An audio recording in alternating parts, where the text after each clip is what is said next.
11, 12, 13. That's not a good number.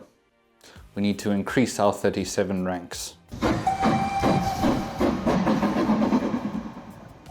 Hello my friends, and welcome back to Proper Chuffed. My name is Hilton and I have absolutely no idea what I'm doing, but that is half the fun of this, isn't it? Before we begin, if you're new to the channel and you enjoy this video, at the end of it, please consider subscribing. Or if you're a returning viewer, welcome back guys, it's good to see you again. In more recent times, I've become awfully fond of tractors, Class 37s. And while I have always predominantly been a steam man, I found myself more and more magnetized by the allure of dirty diesels. And I have to admit, I've fallen down an absolute rabbit hole with these, as you can see. Class 37s really are special locomotives to me. I think they're absolutely magnificent, shapely, and very well put together with some of the best sounds on the rails.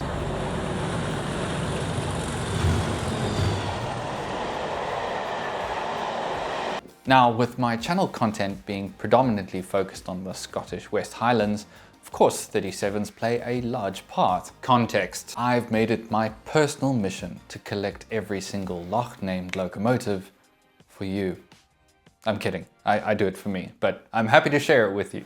Let's catch up a little bit, because at this point I have Loch Lomond, Loch Rannoch, and Loch Arkaig. Now, there are still a couple of lochs missing from this collection in ready-to-run format, namely Loch Isle and, of course, the subject of today's video, Loch Orr. There are two more named lochs that have not been made in ready-to-run current-day format. I believe Lima did a tooling of Loch Long quite a while ago, but the other one that's missing is Loch Leyden. So I'm going to make sure that I go about getting both of those made up at some point, and hopefully we'll be able to complete the collection. However, a very important piece of this Highland puzzle has come into my hands recently, and this, I won't lie, is kind of my unicorn 37. One I didn't actually think I'd be able to get, at least not for a ridiculous secondhand eBay price. More context. So a while ago, Rainbow Railways, a Scottish model railway shop in Linlithgow, announced that they were going to do their own custom versions of Loch Orr in Scotrail livery. Now, the 37s never technically ran in service in the Scotrail livery. However, as you can see, it's a dangerously good looking livery. In fact, I would argue it is probably the best looking livery on a 37. Now, I realize I'm a bit biased towards these colors in particular, but you cannot argue. Those are striking colors, and it would have been amazing to see 37s run in those colors back in the day. Still, in more modern times, the Locomotive Services Group took it upon themselves to redecorate and repaint Loch Orr and Mary Queen of Scots into this very striking Scotrail livery, and I think it looks the absolute bee's knees. So, back to Rainbow Railways. Now, they decided to do a respray of the new Bachmann tooling into these iconic new colors. And I think I just missed the train when they first announced this, which was about a year ago now. So for the longest time, and bless Rainbow Railways, I've been badgering Mike at Rainbow Railways to please do another run of these amazing liveries. And he's been incredibly kind and patient with me, assuring me that they would do another batch at some point. But out of the blue, about 2 weeks ago, boom, there it was.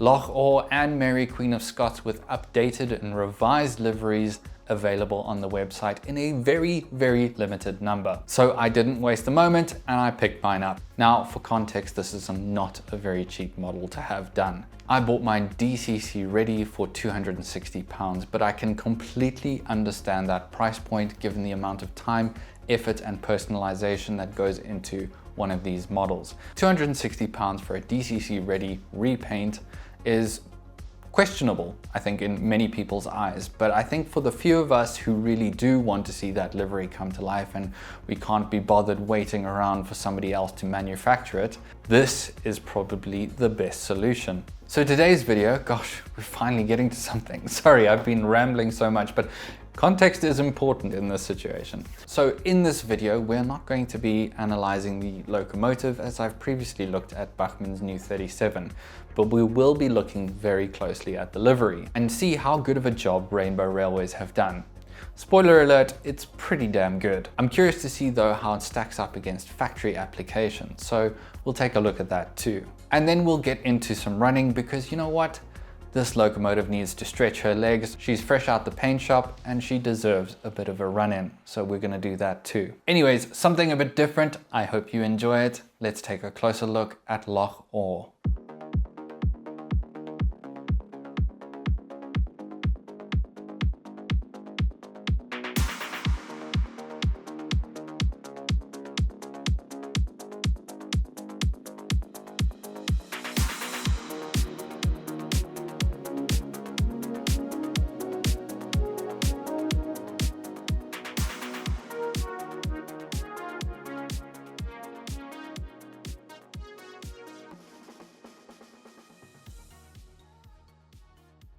I am no respray expert, but I would hazard a guess this is certainly up there with the best of them. It's worth noting no custom job will probably ever be as good as tampo printing from the factory, but the team at Rainbow have done an impressive job on this. The main body of the engine has been carefully labelled with a variety of decals that brings it up to spec, including fully etched nameplates of Loch and its very own small logo, Eastfield Westie. This latest variant includes the Locomotive Services Group branding under the second man's window, which has a great deal of fidelity to it. Rainbow have ensured that the Scotrail logo and locomotive number are flush and carefully aligned to avoid any skew placement. The decal application is superb, with no signs that this may have been added on as a second thought. In many regards, it almost looks like a tampo print. The Scotrail blue and white banding and white cream lower half are exquisitely done, wrapping around the cab doors and between the engine room vents. There is a slight bit of overspray on the cab steps, but this is negligible. Moving up to the top, the cantrail lining looks to be a decal too and not painted on. A bit of white bleeding into the orange here indicates this point.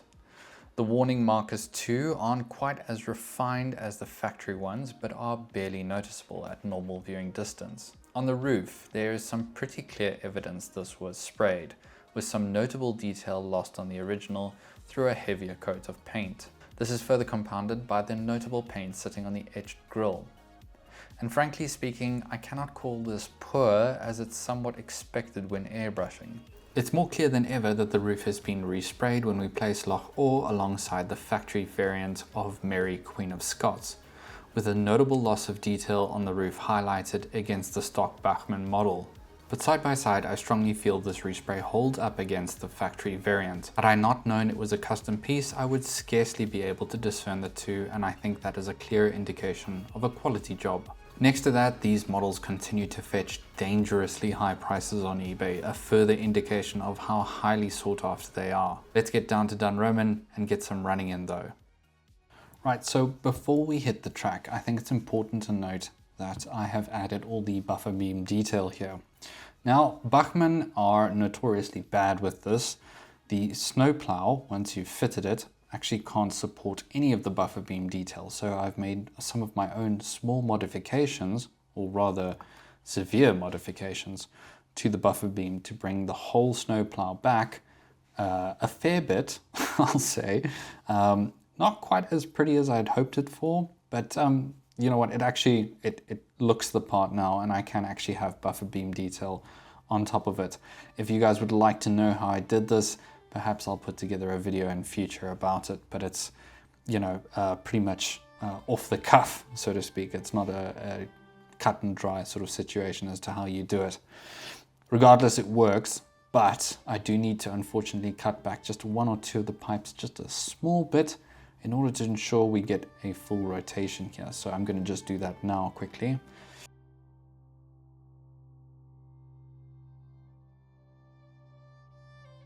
That should do the job. Let's take a look. Our day begins as 37248 Loch Arcade brings a rake of newly acquired Mark 1s into Dunroman Station.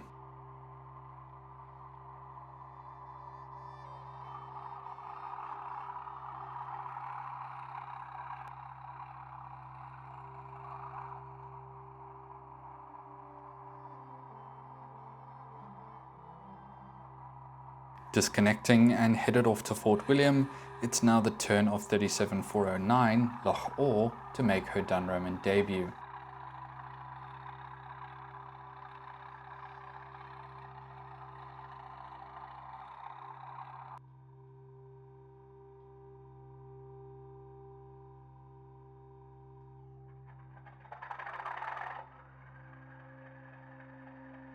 I fitted this with the same Plux 22-pin Zemo sound chip included in all new sound fitted models from Bachmann, but I may go for a custom profile at some point in the future. We will run around now and then we'll get into some action.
As always, I just want to say a huge thank you to my West Highland supporters. Your contribution means so much to the channel and for making it a better place for everyone. So thank you to Annie, Mystic Brick, Rob from the Kiln Line, Simon Thompson, Bill from 3B Rail, Jersey Bill, Tony from Choberton Junction, Derek L, James from the Little Western Railway, Dan from Pedantic Mongrels Railway, Joachim Bankston, Morizo, Clagfest, and of course, McDavid. Thank you all so much for your continued support.